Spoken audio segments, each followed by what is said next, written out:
Good afternoon. I am Dr. Richard Pawley, psychiatrist, and today I present to you a test case study with long-term patient Schizophrenic. He is a mid-level security risk patient who suffers with voices, delusional behaviour and transient thought lucidity. This is video interview session 8. Saw this amazing woman today. She fair took my breath. My heart quickened. And I knew I'd love to be a part of her life, and all I could think was all the naughty things I'd love to do with her. Fucking hell. Deposited that one in the wank bank for later. The thing is, how do you actually articulate that without sounding like a weird prick? But you try, you take my breath away, you quicken my heart, and I want to be a part of your life. Now already we're into weird obsessional daydream behaviour from just a glance. Now do we compound that behaviour with a confirmation when we add, and I would love to do lots of naughty things with you? See, the thing is, sometimes you just know when something is right, but you can't voice that, because then you'll sound like a twat. So you play the mating game, and soon realise that the rules are constantly changing, and women are as clueless as you are. Everybody is winging it. Everyone is trying to survive.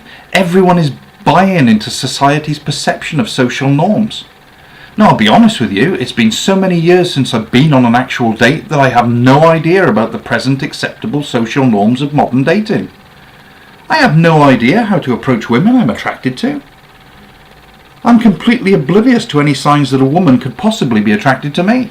Plus, I have no idea how to engage strong women who make their attraction to you known. You know what I mean? What's the protocol now? Do we swap resumes over dinner? What is the acceptable level of physical contact? Do people still hold hands? Do they still play footsie under the table? Do men still dare to kiss women at the end of a date? Do they have to ask permission now? Is kissing still acceptable, or is it now construed as sexual harassment? Such a fucking minefield. Even when the woman is consenting, there's still a danger that other people will be offended on her behalf. But if you play it safe and let them make the first move, they'll ditch you for not being assertive enough.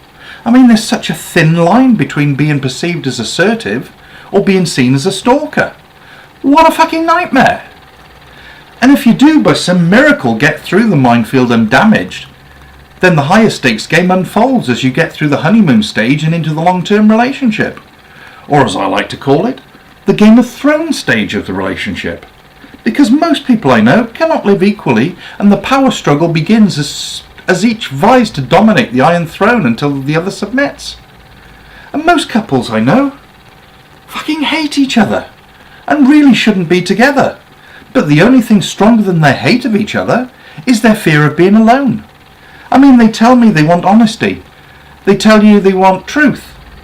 But much of the time your truth will hang you. You want to be honest. You want to feel relaxed enough to be yourself, but honesty is such a double-edged sword.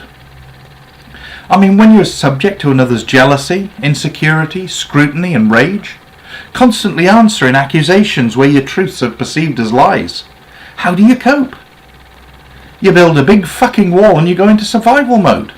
You learn to deflect and lie because no matter how innocent your truth, you have already been judged and await a stay of execution.